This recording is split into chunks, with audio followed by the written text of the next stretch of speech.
insurance companies will insure you if the DUIs are spread out far enough. But if your driving record is bad enough, there's it's like an SR13, I think it's called, that you can get through the state, which is very expensive. But it's kind of strange, Vinnie. If you're drunk and got enough DUIs, you can get insurance. But if you're a young male driver and got a couple of accidents, they'll make your insurance so high you can't afford it. Right. Yeah. But these DUI drivers can go out here to these ridiculous insurance companies. These insurance companies that don't want to pay anything, like the General or Acceptance, or these insurance companies, and they'll insure anybody, and they'll have 2 or 3 DUIs and still be able to get insurance.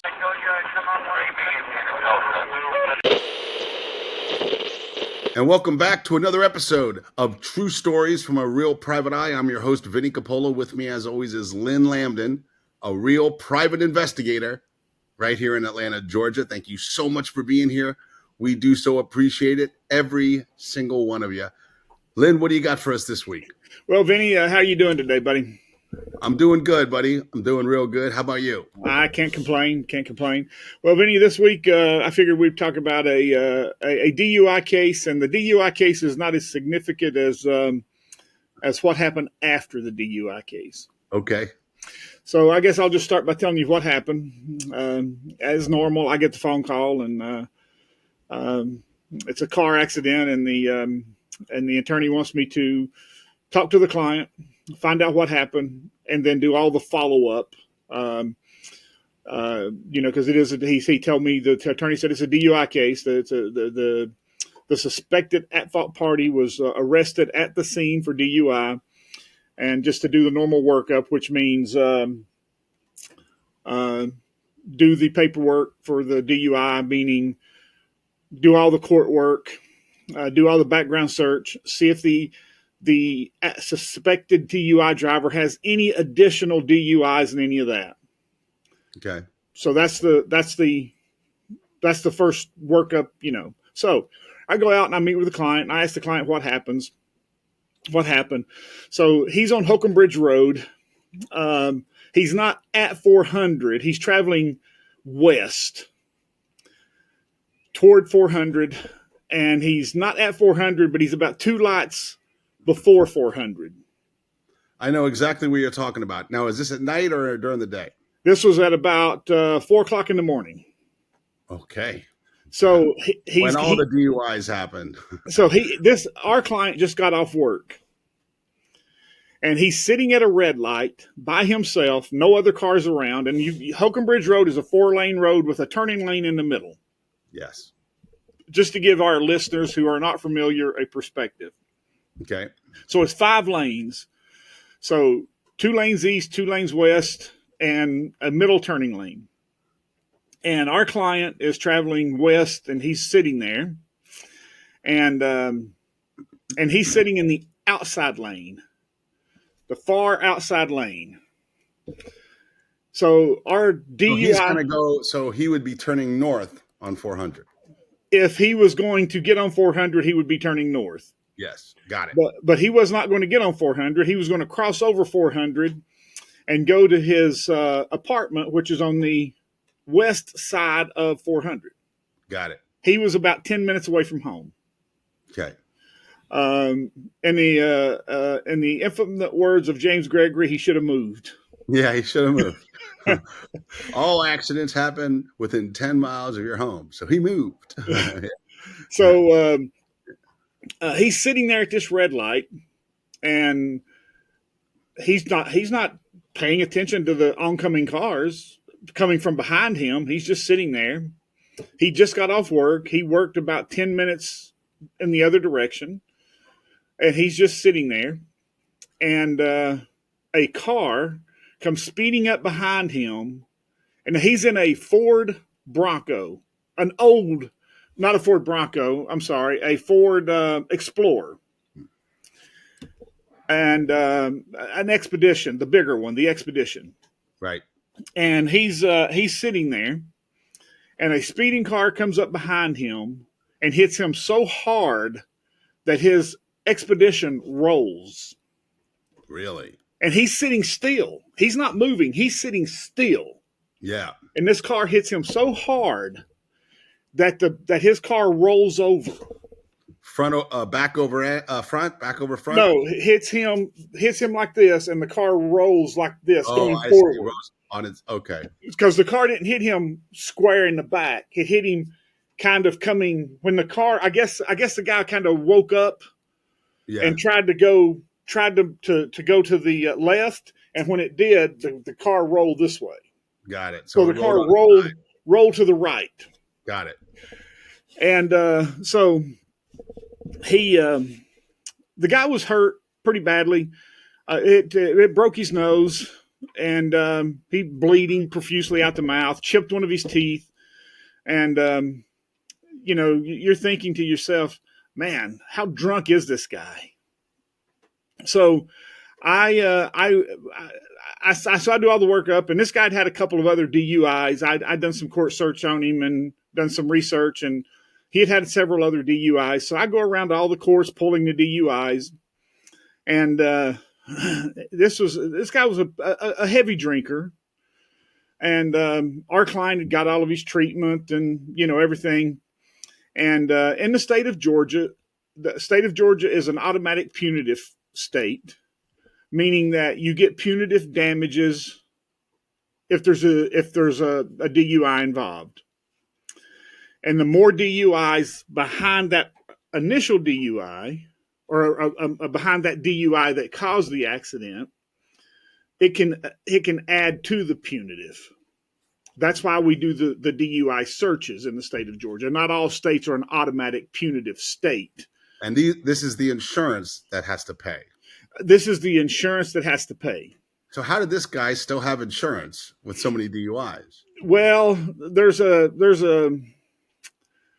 insurance companies will insure you if the DUIs are spread out far enough.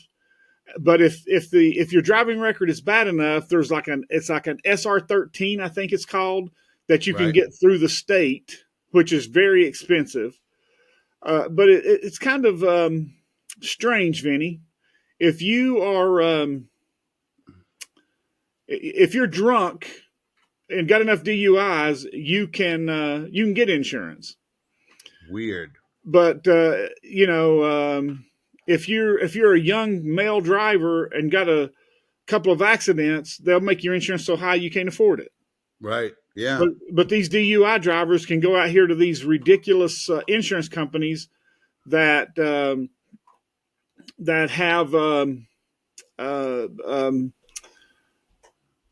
these insurance companies that don't want to pay anything, like the General or Acceptance, or these insurance companies, and they'll insure anybody, and they'll have 2 or 3 DUIs and still be able to get insurance.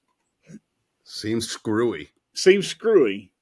And there's ways to stack insurance, even with insurance, even with, like if you have uninsured motorist add-on or, things of that nature, there's ways to stack it with DUIs and things of that nature. So now here's the part that kind of made me crazy is I went to the Roswell court, is where this gentleman was tried for his DUI.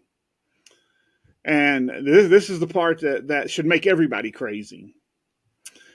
He had his court date, and I went over to the court the day after, 2 days after his trial or his court appearance. He didn't have a trial. He pleaded. And when I went into the court. Was he a young man, old man? He was middle-aged. He was in his 40s, approaching middle age. Okay. And when I went into the clerk's office to pull the records, because we wanted to go ahead and plead this case out with the insurance company, the attorney did. Right. And when I went in to pull these records at the Roswell court, the older lady, she appeared to be in her mid to late 60s. When I asked for his file to the disposition of this DUI, she said, "You vultures can't wait to come in here and get this records. You vultures." Vultures. I said, "What do you mean, ma'am, you vultures?" She said, "This case just went to court 2 days ago." I said, why are you calling me a vulture?" She said, "Well, you guys just can't wait to get this insurance settlement money." I said, "Do you realize this drunk almost killed somebody who had just got off work, who had to miss almost 60 days of work because he had a broke nose and a chipped tooth and a torn up shoulder? You vulture." And she was mad. She was mad at me. Yeah. Now she goes back, she gets the file. I hold my hand out to get it, and she throws the file on the desk. I pick up the file and I open it up, and the courts plead it down. They plead it down. What's that mean? That means that the courts, the judge and the prosecutor allowed him to plea his DUI down from DUI, not to reckless driving, to something that no longer carries the penalty of so there's no longer punitive is involved. So exactly. I mean, how? Why? Exactly. This guy's got 3 DUIs prior. Right. Which he's a habitual violator. 3 DUIs in 5 years makes you a habitual violator. Yeah. And now this is his 4th DUI. And the judge lets him plea it down to something like excessive jaywalking. Speeding. What? I mean, what? Excessive speeding. Excessive speeding. Mm-hmm. On what grounds? Relative? I don't know. Relative? The good old boy system. Exactly. Yeah, the good old boy system. What we talked about last week, the good old boy system. Yeah. Now, I'm not 100% opposed to the good old boy system, but when it comes to something with a DUI with an accident involved, I'm opposed to a habitual violator and a habitual violator. Yeah. No, it doesn't. The good old boy system should not apply to that. The good old boy system should not apply to that. No. That's a little much. I mean, think about that, Vinnie.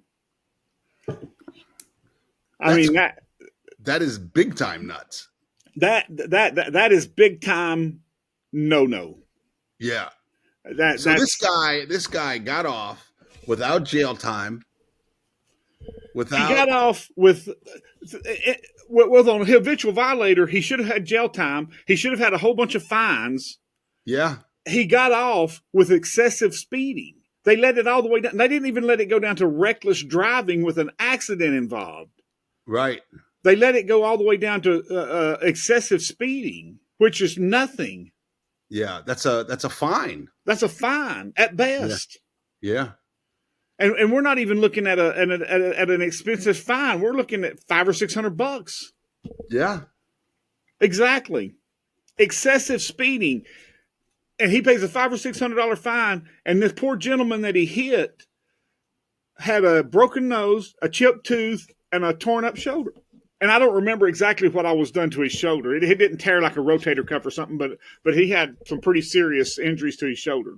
This episode is brought to you by Simple Funding LLC. For all of your pre-settlement funding needs, contact Simple Funding LLC to receive your money promptly. They're a customer-centric legal funding company that provides exceptional funding solutions at affordable rates. Simple Funding covers a diverse range of cases, including car accidents, slip and falls, worker compensation, medical malpractice, wrongful death, and more. They recognize that life goes on and you need to access your funds immediately, which is why they offer clients a swift and efficient process with minimal documentation requirements. For more information, visit simplefundingllc.com or contact them directly at 678-855-6232. I'll tell you exactly what happened. The insurance company bought that judge. Well, I hate to say that, but that very well could have been. That's the only logical explanation for that. They'd rather give the judge $100,000 than give this guy $300,000. Well, the insurance was not.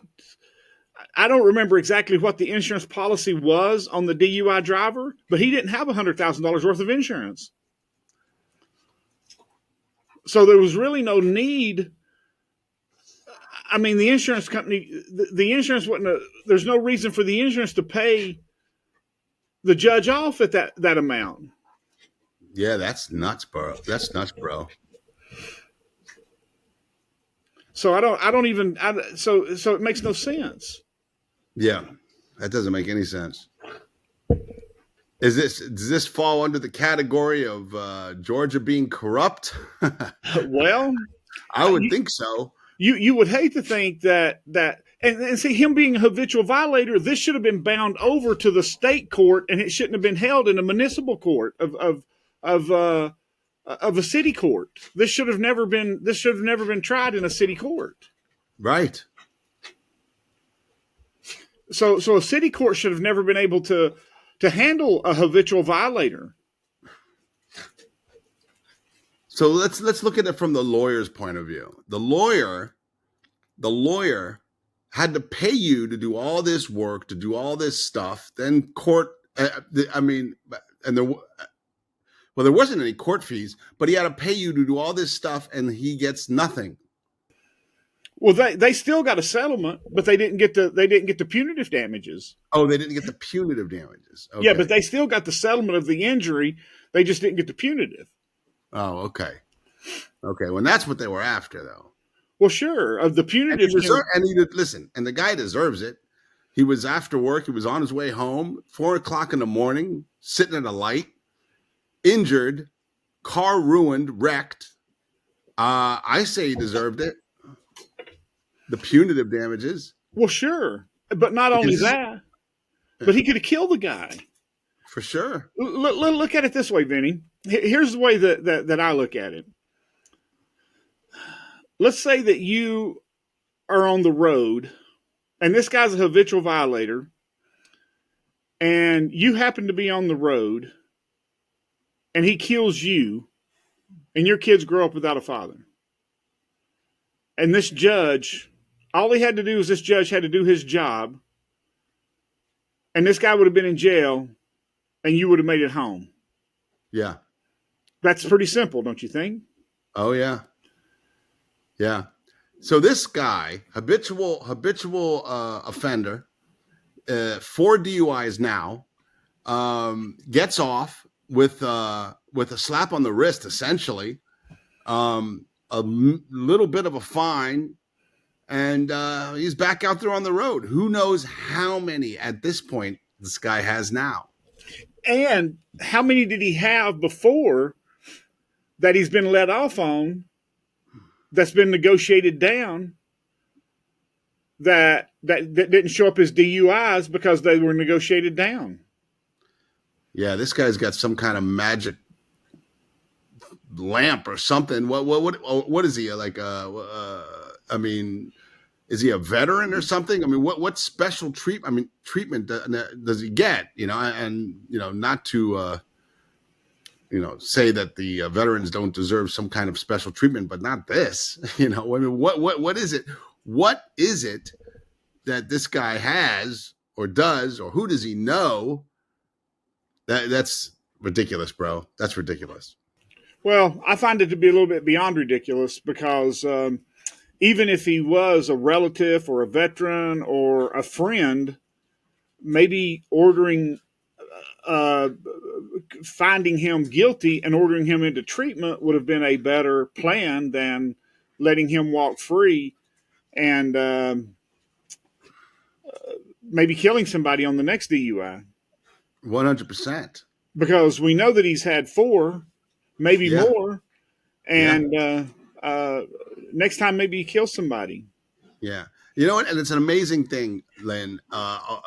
In most DUI cases that I hear about, They crash into somebody. They destroy both cars.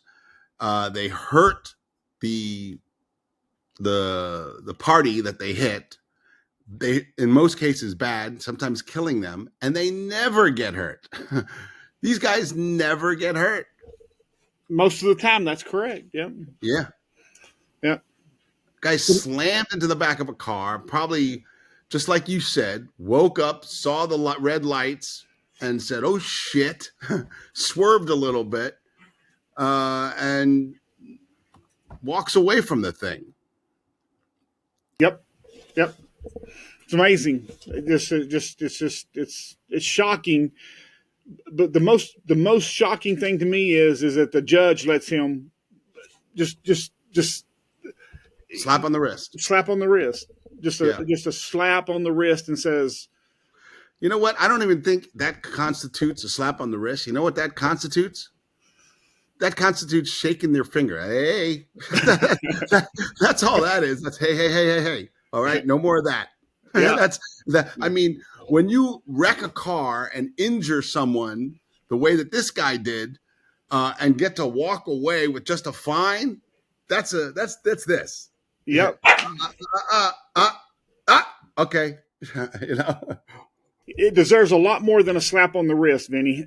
So but what I did is I went and when I found out what had happened, I went and done some research to try to find out who this person was, if they were like a prominent figure or if they were related. And this was just he was a nobody, and he had no job that would require special attention. I can't remember what he done, but it was he was. I mean, he had nothing. I couldn't find where he was related to anybody. I couldn't find where he had he was no politician, no firefighter, no police officer. Where I couldn't find where he ran in circles with any of the Roswell police officers or the politicians. He didn't work on this side of town. I couldn't figure out why. I mean, we were all just dumbfounded why that they would cut him such a big break. But I did figure out why the clerk was so mad at me when I come in there to get the paperwork. Oh yeah, what was that?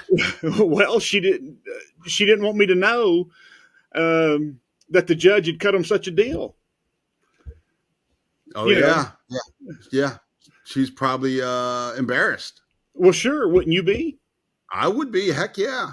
I mean, 3 DUIs. This is his 4th, and here I am 2 days after the judgment, and all of a sudden, this guy's got such a favorable plea deal that's unheard of for a habitual violator, and the clerk's probably related to the judge, and she knows that the attorney's going to say something about it, and well, sure, I'd be a little bit upset. Or she did jail time for excessive speeding.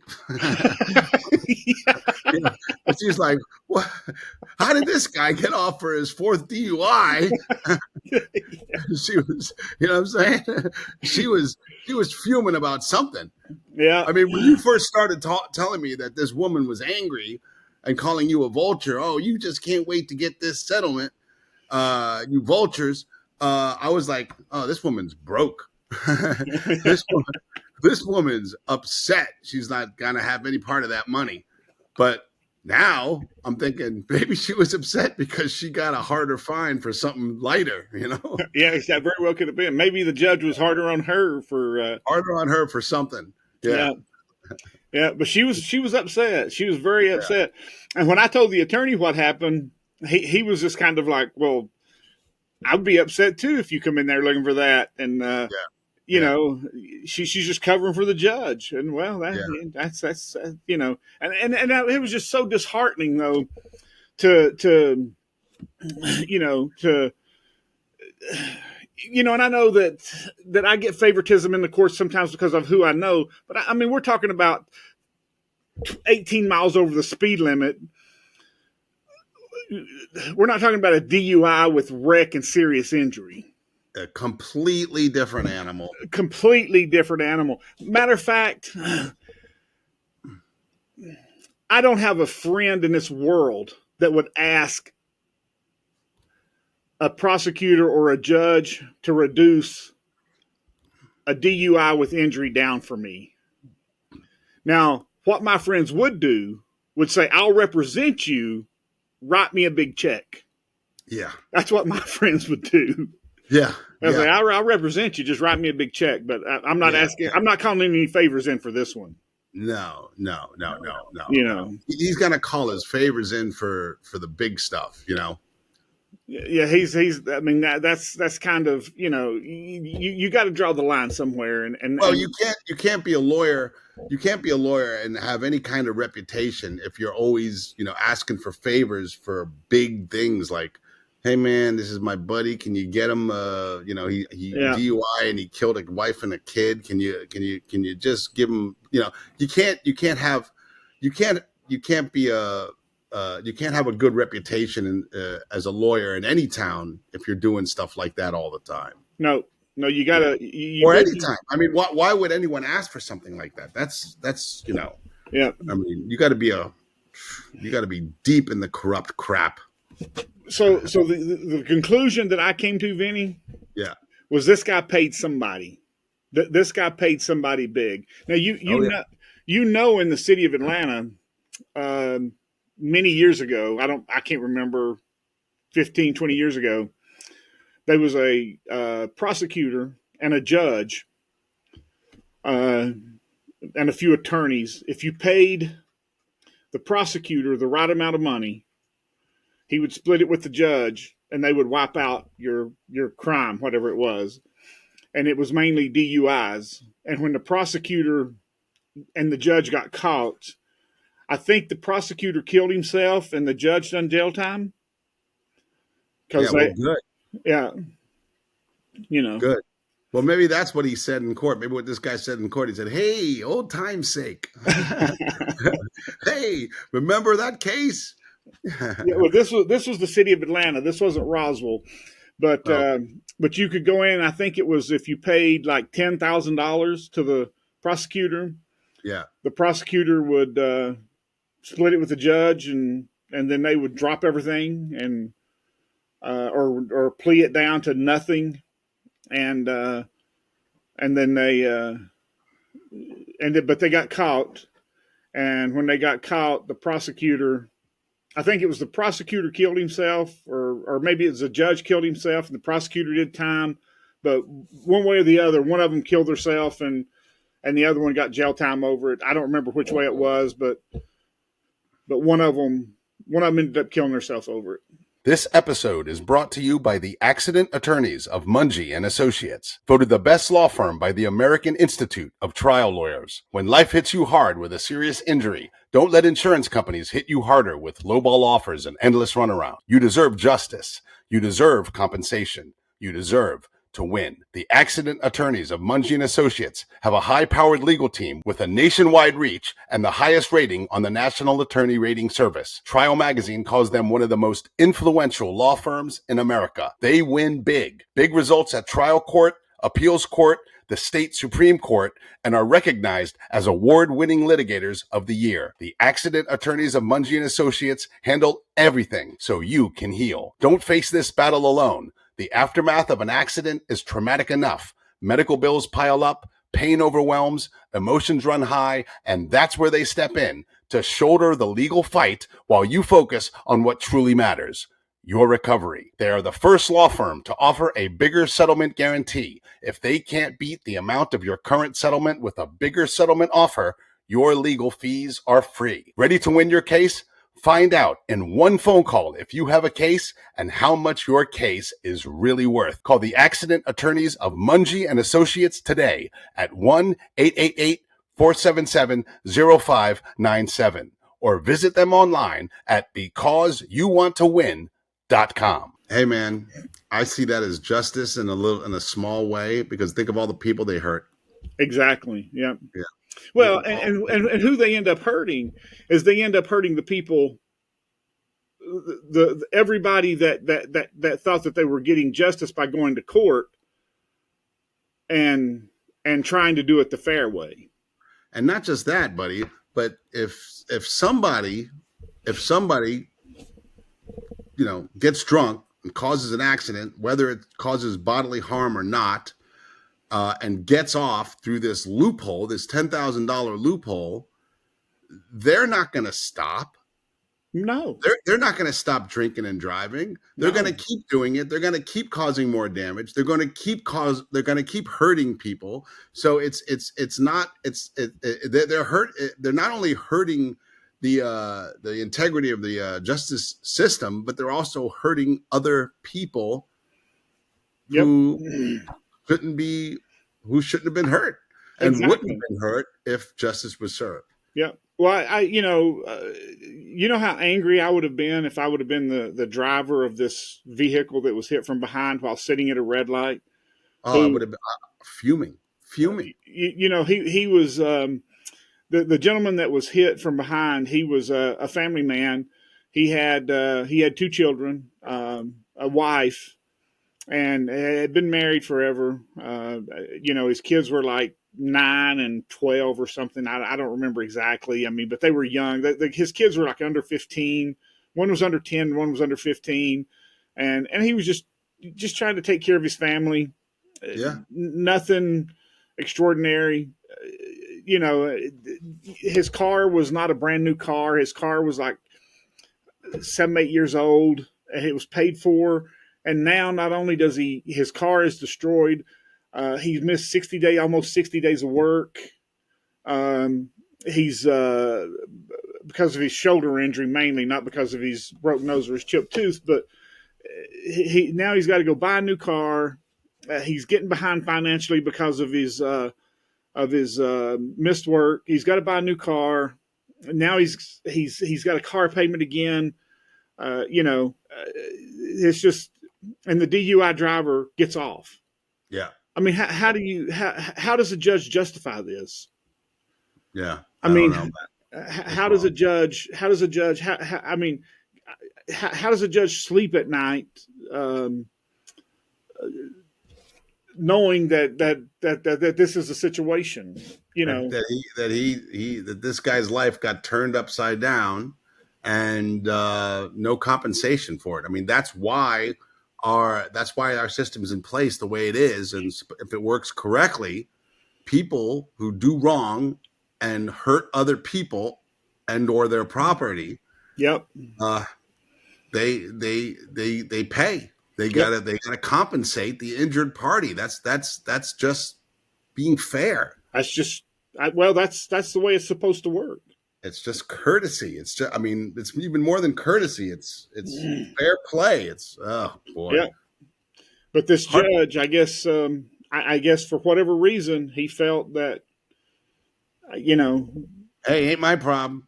Ain't my problem, or ain't my problem. Next case on the docket. Yeah. But I couldn't have went home and went to sleep knowing that this injured party was so harmed by this man, and I'm letting him go scot-free. So just go pay this fine. At least the city is going to make some money off of you. Go home and go to, just go on. Screw the injured party. I know the system's supposed to be for the injured party, but go home and go to sleep. The city's going to make some money. Yeah, yeah. Ridiculous. Just ridiculous. Yeah. Yeah. Vinnie, it's just the system is not designed for you and I. No, it's not. They've got the wool pulled over the American people's eyes, but it's not designed. It is a tax collecting system, and that's all it is. It's just and for regular people like you and I, it's not for us. It's for, it goes, and the power goes up and up and up and up. And it starts probably at the police level, Yep. They get the special treatment, prosecutors, attorneys, defense attorneys, judges, then you got your congressmen, your councilmen, all that stuff, all the way up to senators. and they get all the as they call them, the elites. Yep. Yeah. Yeah. But a police officer is nothing but a tax collector, no matter how you look at it. Yeah, but if he is in cahoots with the right attorney and the right prosecutor and the right public figures, he's got enough power. Yep. You know what I'm saying? I mean, he's Yeah. He got it made. Yeah. He sucks. Yeah. So the moral of the story is just get out there and make a lot of money. and have a sack of cash in your car. Just have a sack of cash in your car, have a sack of cash under your mattress. Just get out there and make all the money you can, because money is power. Yeah, it can't buy you happiness, but it can buy you I can't think of the word right now. Anyway, money may not be able to buy you happiness, but it'll buy you freedom. That's right. Buy you freedom. Yeah. Yeah, James always said he always said he always had to have cash because he always had friends going to jail. Yeah. He said I never know when I have to bail somebody out. Yeah. or bribe a police officer. Yeah. Well, James used to always say, Vinnie, you should always have fuck you money. That's right. Hey, man, go do this for me. Fuck you, man. Have enough money to be able to say no to someone who wants to pay you to do something you don't want to do. Yeah. So the name of and my dad always said this, as long as I can remember, he would go, Vinnie, the name of the game is green. Yep. That's right. It's all about the money. You got to have money in this world. That's right. Vinnie, I never knew how true that was until I become a private investigator, until I really started rubbing elbows with the big guys, and I really started playing ball with the high-powered attorneys, and I started hanging out with going to Christmas parties with the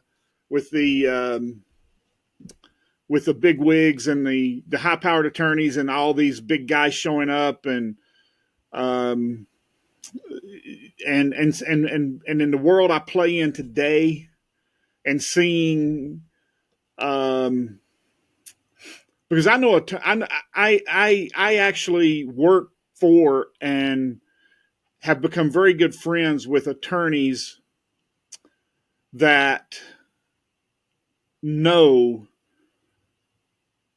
very high-powered people in this state. I know people that know senators, congressmen, have access to senators and congressmen. I could make a phone call tonight and have a senator or congressman contacted on my behalf tonight, if I wanted to. It's not something that I would ever do. Right. I mean, I guess if push come to shove and my life depended on it, I would do it. Of course. But it's not something that I would ever conceive of doing. But I know people. You have the connections. I have you're, as they say in the mob, you're a connected guy. Yeah, exactly. I know I have connections to those because, and you're right. It is one of the dirtiest, corrupted systems I have ever dealt with in my life. And it's all about money. And it's all about money. It's all about. I'll tell you something, man. I learned about the power of money when I was 18 years old. Now that's a lot. That might be a little late for most people, but I was 18 years old. I'm in college, and I went to Flagler College in St. Augustine, Florida, and there was a break. There was like a week break from college, and I was going to fly home to be with my family in Fort Lauderdale, Florida. That's a 5-hour drive, or like a 45-minute flight by plane. Well, I was taking a plane, and the airport was at least 30 minutes away. And my dad says, yeah, there'll be a ticket waiting for you at the front at the airport. Just pick up I go, Dad, how am I going to get to the airport? He goes, just ask one of your friends to drive you. I said, Dad, I only know 2 people in college with a car. He goes, I barely know them. I just sit next to them in class. I go, they're not gonna drive me 30 minutes to the airport. He goes, Vinny, just offer them $50. And he goes, just take it out of the account. He goes, just offer him $50. And I remember sitting next to this kid. I barely knew. I just sat next to him in my biology class. And I go, hey, man, I got to be at the airport tonight at 7 o'clock. I go, can you give me a ride? And he was like, oh, man. He goes, I got practice. He goes, I got this. I go, I'll give you $50. He goes, when do you want to leave? And it literally happened just like that. It happened just like that. Yeah. And I was like, wow. And from that day on, I mean, if anything, I was like, hey man, I'll give you $10. Can you, blah, blah, my whole life. Yeah. I remember one time I was locked out of my room and I didn't want to walk all the way down to the lobby, and I saw a security guard and I go, hey man, can you let me in my room? And he goes, I'm not supposed to do that. I go, here, dude, here's $20. I go, I don't want to walk down to the lobby. I go, here's my ID. And he goes, all right. He just unlocked the door. Yeah. Yeah. I mean, it's money talks, dude. And that's what it's all about in this world. And it's the people with the power that want more of it. Yep. And they're going to do what they can to keep it. Yep. And stomp on the necks of all of us little folk. Yeah, well, there's one thing more powerful than money, Vinny. Power. Don't say love. Power. Power. Well, money is power in a lot of ways. Well, yeah. Well, money's power, but if you give these police officers, congressmen, senators, and people power, they will lose everything they have in their life, including money, for that power. Yeah, that's true. Because that power, they think with that power they have everything. Yeah, people has lost everything in their life for that power. Yeah, they don't understand the that everything can be taken away from them, including that power. Somebody with a little bit more power will take it from them. For sure. And they don't understand that if they have the money, they can buy power. Right. You know, or at least rent it. Exactly. Yeah. What's that line? The line from a movie goes, yeah, they have enough money. They don't have enough money to buy a senator, but they certainly have enough money to rent one. Yeah.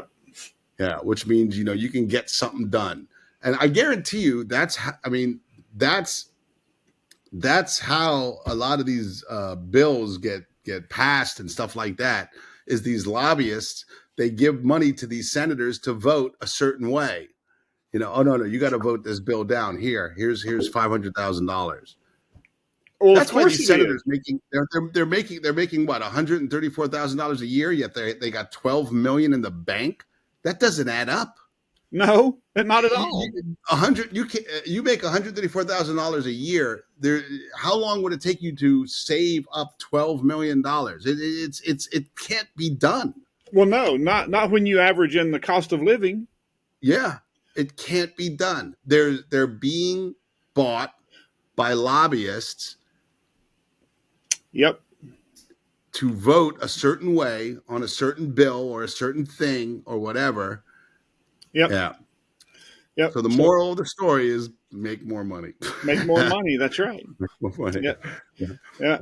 There's it's that money. That's why people will jeopardize everything in their life to get more money. Yeah.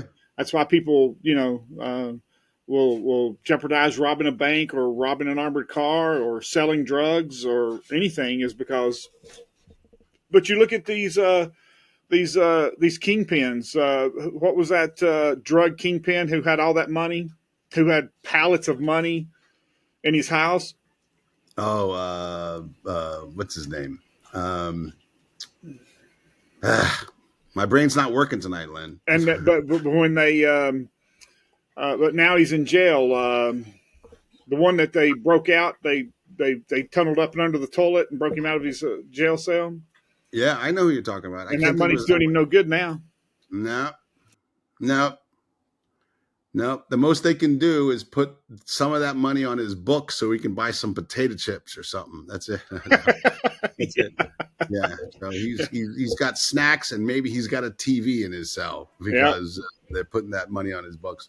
Yeah. That don't get him nowhere. That gets him nowhere. No.